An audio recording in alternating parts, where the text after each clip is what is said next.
Bueno, pues yo soy Ana Estremiana y en principio represento a la compañía Loverdanza. Sí que es cierto que fue una compañía que era un colectivo, pero en este momento, en la actualidad, sí que soy la directora y coordinadora de la compañía Loverdanza. La forma jurídica es persona física autónoma, sí. El año de constitución de Lover en realidad es el 92, 91-92. Desde el 90 que recibí el premio del IBAG, por ejemplo, de Jóvenes Creadores, que era la primera creación que hacía. No ha sido siempre con continuidad porque ha habido intermitencia. Cuando nosotros éramos asociación, de hecho, no recibimos ayuda. Eso también es, como colectivo y asociación, estábamos funcionando con una colaboración desde la universidad, eso sí. Pero sí era una colaboración a nivel de infraestructura, pero nunca a nivel económico. Y entonces realmente es a partir del 2001 cuando, constituyéndonos empresa, cuando empezamos a recibir ayudas. Es cierto que nace como un colectivo, es una plataforma que, de hecho, en ese momento, de una manera paralela, en Madrid existe Desviaciones, en Barcelona La Porta, y Loverdanza nace, de hecho, es pionera de esos proyectos. Tenemos un proyecto que fue Cuatro Caminos, que estuvimos trabajando de manera conjunta, llevábamos piezas y esto nos daba, por decir de algún modo, el sello, la identidad de cómo nació Lover. Lover era un colectivo que buscaba fórmulas para difundir la danza, así de claro. Y nosotros lo que queríamos era no ceñirnos a una. Entonces no trabajábamos la producción solo porque nos parecía que era un lenguaje que había que trabajarlo desde todas las vertientes. Y ese fue el recorrido, digamos, de Lover, que le dio continuidad a través de tener una colaboración con la Universidad de Valencia. Entonces era en la Palmireno, Sala Palmireno, y ahí estuvimos pues 10 años programando de una manera continuada, en un momento en que realmente no había programación continuada en Valencia de danza, solo existía el Festival Danza Valencia y no había una programación continuada. Entonces, en ese sentido también como que la labor de difusión del lenguaje se hizo. Más adelante nos encontramos con la disyuntiva más bien de cara a la financiación, de tener que constituirnos como empresa para poder tener también una financiación. Y eso pues yo creo que fue lo que derivó a que empezáramos a ser como una compañía al uso. Y a partir del 2002, Loverdanza, sin perder su identidad, porque es cierto que siempre yo he pretendido manejarme en ese lugar, no soy la coreógrafa de la compañía y todo pasa por mi mano, sino que busco y ofrezco la plataforma a gente que igual no tiene una infraestructura y es como una manera también de difundirla. Hasta hoy, que estamos pues bueno, un poco en el formato más convencional de compañía. Pues 3 momentos claves de mi trayectoria, claro, como artista, porque lógicamente como artista pues yo me tengo que remontar a cuando era muy pequeña. No sé, escuchar música para mí era igual a bailar y es como algo que quedó ahí desde muy, muy pequeña parece ser, porque yo lo recuerdo más como mis padres hablándolo, diciendo, y sí que siempre he tenido, antes que la palabra, he tenido la sensación de que aquello iba conmigo. Siguiente momento clave, supongo que sí es el cambio de irme a Francia, es decir, una etapa en la que estuve 8 años, sobre todo porque te vas con 17 años y entonces se abre todo, ¿no? Y realmente para mí eso fue como una fuente de, no solo artística, sino personal, lógicamente, y donde encontré también las herramientas para manejarme en el código de movimiento. Y la tercera diría que es el ubicarme en Valencia por circunstancias laborales de una compañía que me ofreció trabajar aquí, y aquí vine en el 86, 87 Y entonces, bueno, pues creo que también es un punto crucial porque de pronto aquí me he quedado a desarrollar mi carrera artística. Bueno, el proyecto que tenemos ahora entre manos es un proyecto como a varias bandas, es decir, el proyecto lo titulamos Identias, que yo creo que ahí ya da una información clara de que no estamos hablando de singularidades, porque sí que el proyecto trabaja la singularidad, pero la pluralizamos porque va a haber como algo poliédrico, ¿no? Y además no está cerrado en el sentido, digamos, estricto, convencional o codificado de un lenguaje del movimiento, porque yo tampoco llamo danza, me gusta más el lenguaje del movimiento. Hemos abierto espacio también a diferentes artistas y por definirlo y concretarlo, la propuesta la lanzamos desde la cotidianidad del artista, en el sentido más amplio de la palabra, y es decir, que esa cotidianidad que tiene quien está, quien se considera que vive desde el arte, porque entendemos que es una forma de vivir y entonces vamos a poner el foco en la cotidianidad, es decir, igual que quien se lava los dientes todas las mañanas, pues la cotidianidad del artista dependiendo en qué disciplina se encuentre, y estamos haciendo un desarrollo desde ahí.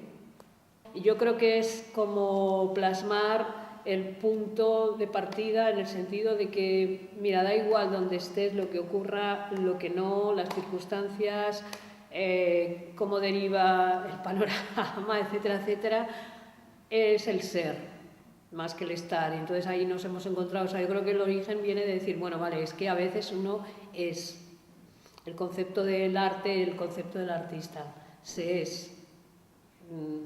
Y entonces eso como que tiene una dimensión mayor a las circunstancias que luego a esa misma singularidad, ¿no?, le puede ocurrir. Y de hecho es que en concreto la gente un poco que está en este proyecto, pues es un poco la circunstancia con la que se ha manejado, que son personas que igual han tenido momentos de barbecho, que son esos momentos de necesito ver qué pasa, y para bien o para mal son artistas. Y eso es lo que queremos recoger, ¿no?, como material, digo, material físico.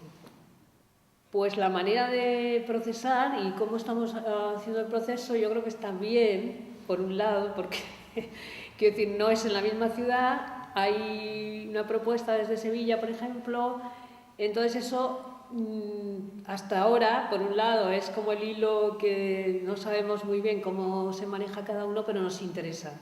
Entonces, ¿qué es? Un proceso de que se está llevando en varias ciudades a la vez.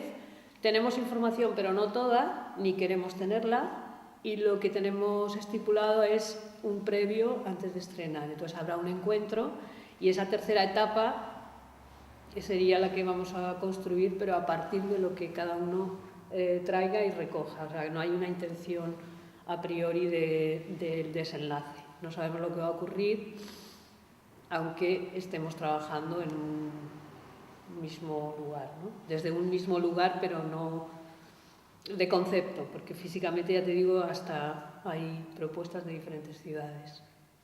El presupuesto global del proyecto, si quieres que te diga, no lo sé ni yo, porque como no lo hemos cerrado, estas cosas siempre tienen los flecos aún de lo imprevisto, sobre todo en el momento que hay colaboraciones también, que supongo que hay algunas colaboraciones que puede que sean colaboraciones sin más o que vengan desde producción y digamos, bueno, pues aquí vamos a poner también una cantidad, ¿no?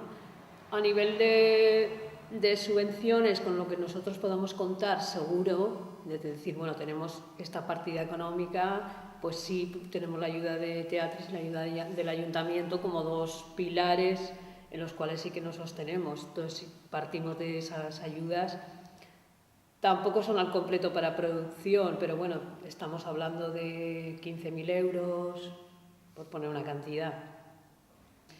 Las ayudas recibidas, espérate que piense del no, es que el ayuntamiento ahora estamos presentando proyecto.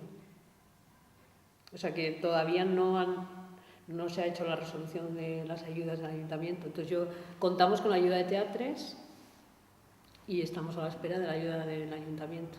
¿La ayuda de Teatres hasta cuánto es? A 9.000 euros. Pues administrar el dinero, harto complicado.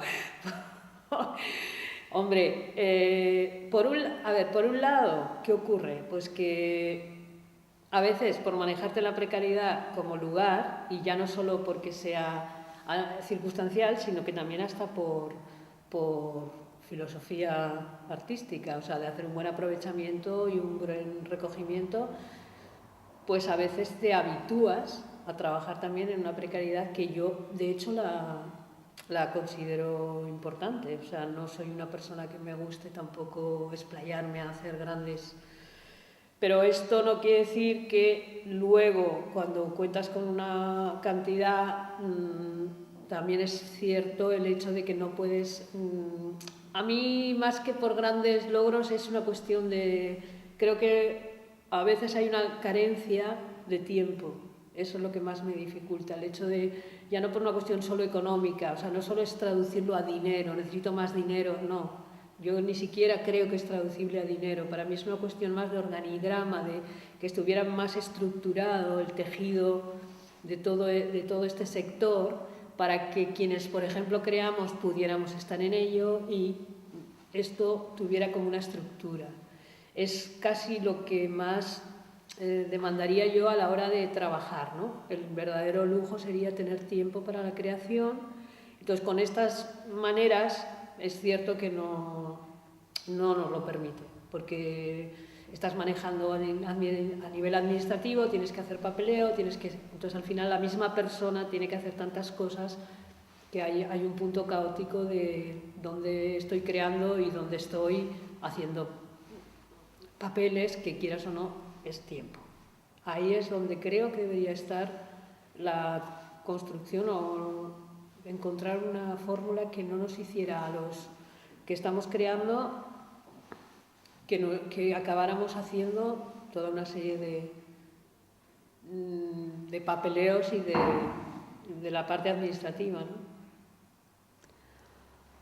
Hombre, si te digo la verdad, en este momento una compañía como Loverdanza, si no recibe ninguna ayuda, por un lado no tendría, problema en cuanto a seguir gestando, para nada, porque es verdad que para mí es un lujo tener un espacio, una sede, tener una gente que está interesada en seguir haciendo un recorrido de investigación del lenguaje conmigo y yo con ellos, o sea que este equipo sigue, seamos más o menos, sigue existiendo, y para mí eso es un lugar de creación. Entonces yo, de hecho, el trabajo lo ubico en el proceso.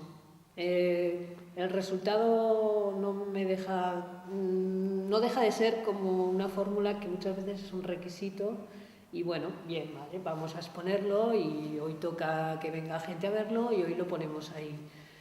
¿Esto qué quiere decir? Bueno, pues que si tienes una financiación, das ese salto, y si no lo tienes, muchas veces lo haces aquí y no es ni menos ni más. Para mí, hombre, necesitas una financiación, porque si no tampoco puedes mantener ese tejido, esa estructura, pero para mí no va más allá. Pues mira, el tema de las subvenciones, el tema de todo lo que son las ayudas, el orden de las ayudas, claro, no es igual la de Teatres, Ayuntamiento, INAEM, en fin, Comunidad Europea. Hay fórmulas diferentes, es cierto, ¿no? Y unas recogen mejor una serie de cosas, otras otro.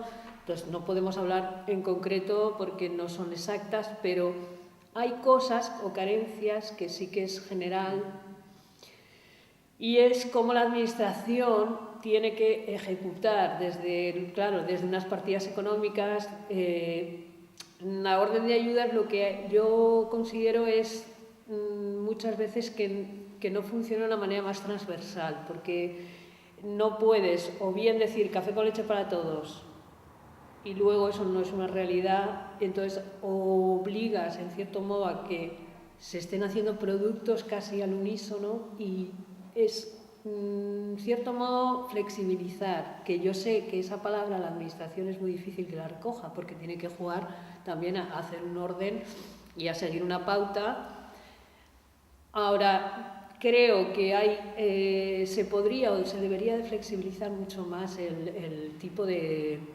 Sobre todo, ¿para qué proyectos estás ayudando?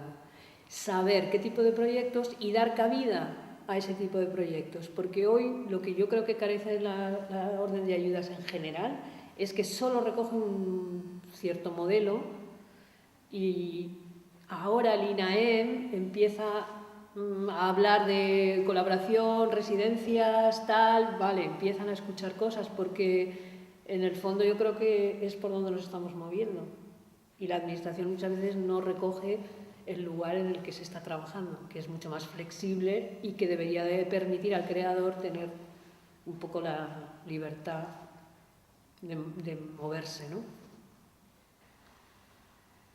Pues cosas que quedan ahí por decir o que pueden tener interés, a mí sobre todo, o sea, quiero decir, porque supongo que tiene que ver ya con el recorrido que uno va haciendo, ¿no? Y en el recorrido que vas haciendo, pues ya pasan los años y pasas por muchas etapas y ves muchas cosas. Y bueno, pues mira, yo en ese sentido también me gusta poder tener el ojo de que en los 80 estaba yo ahí y sé lo que realmente ocurrió, por ejemplo, en algo como el sector de danza, que fue un momento también muy potente de cómo nacía un nuevo lenguaje, lo que fue también pionero la danza contemporánea en cuanto a ofrecer otras pautas para trabajar y lo que luego ha ido derivando y el recorrido y lo que va sucediendo. A mí la percepción que me queda después de todo, porque han pasado muchas cosas para ver cómo parecía que las cosas iban hacia una construcción piramidal, como esto mejora, luego de pronto hemos caído. Y mira, un término que hoy en día se utiliza mucho, porque está de moda además, es el concepto transversal, pero yo creo que es un buen lugar en el que yo ahora, digo, con la perspectiva también de tener cierta edad y cierto tiempo estando en un lugar, me interesa mucho que siga siendo, que nos encontremos en un lugar transversal. O sea, yo lo que ahora aprecio más, después de haber pasado mucho y de escuchar mucho y de vivir mucho, porque es muy intenso. Vivir en estos sectores muchos años te da peso e intensidad de haber pasado por todo, ¿no? Por cosas duras, porque tampoco no somos sectores que se nos estén... En fin, somos gente habituada a la precariedad, ¿no? Y eso también a veces cansa. Me interesa o me importa mucho la percepción de que cada día te levantes y digas, bueno, elegí esto porque estaba dispuesto y dispuesta a crear y cada día me voy a reinventar qué hacemos. Y eso para mí, en este momento, a pesar de las dificultades, que son muchas, creo que nos obliga y nos pone en un lugar muy de trabaja transversalmente, con lo que tengas, con lo que te encuentres. Y bueno, a mí me estimula, no sé si es que me va la marcha, pero me hace como decir, venga Ana, hay que seguir, esto no acaba aquí. A ver, ¿cómo combinar desde una misma persona, ¿no? Lo que es el lado creativo, la parte creativa, con lo que luego puede conllevar en la gestión? No solo de gestionar o de llevar un centro de creación o una compañía, como es en mi caso, sino que además se suma, pues, en este momento la presidencia de una asociación de compañías y empresas de danza, como ABED, y bueno, un cargo que además es cierto que por unas cuestiones de estar en la comisión de una nueva ley del INAEM, que en la cual yo estaba, se ha tenido que alargar porque convenía que siguiera estando yo y ya son casi 4 años de hacerte cargo de una responsabilidad, ¿no? La verdad es que se combina con dificultad en el sentido, a mí, o sea, la dificultad sobre todo es el caos que esto deriva, ¿no? Porque si ya la creación es un lugar como muy absorbente, que te hace ser muy obsesivo, que cuando estás creando parece que no ves más. Y entonces, sumado a que luego tienes toda la parte administrativa, que también se va como complicando, pues yo la verdad es que la fórmula creo que yo no la tengo, en el sentido de decir, ¿cómo lo hago? Pues desde mí, yo creo porque soy una inconsciente. Y por más años que me pasen, se conoce que ese lugar en mí no acaba de... Porque si yo me paro a pensar cómo funciono, cómo puedo llevar esto, cómo hago para organizar, por un lado, la labor de presidencia de una asociación, por otro lado, una compañía, por otro, un centro de creación, toda la parte de administración, seguro que no podría. Es más, es que diría, estoy loca, para allá. Entonces, creo que la motivación, para mí, normalmente soy muy de retos y entonces soy muy curiosa, eso también es verdad, muy inquieta, y entonces me suele picar la curiosidad y de pronto quiero saber lo que piensan en el INAEM y quiero. Y si hay que ir a una comisión, quiero ver quiénes están ahí, y si hay que ir a una reunión a Mercartes y moderar una sesión como ahora en noviembre me tocará hacer, por un lado digo, Ana, ¿dónde vas? Si no eres experta en esto. Pero mi inconsciencia me lanza y digo, voy a ver qué pasa por ahí, voy a olfatear. ¿Qué se mueve aquí? Porque al fin y al cabo es quien está llevando el cotarro este, ¿no? Entonces a mí como artista me interesa también saber qué están haciendo, ¿no? Porque no es muy transversal esto. Al final ellos se ubican aquí y el artista a veces hasta se olvidan que existe. Entonces, a mí no me parece mal aparecer por ahí y decir, hey, estamos aquí, ¿eh?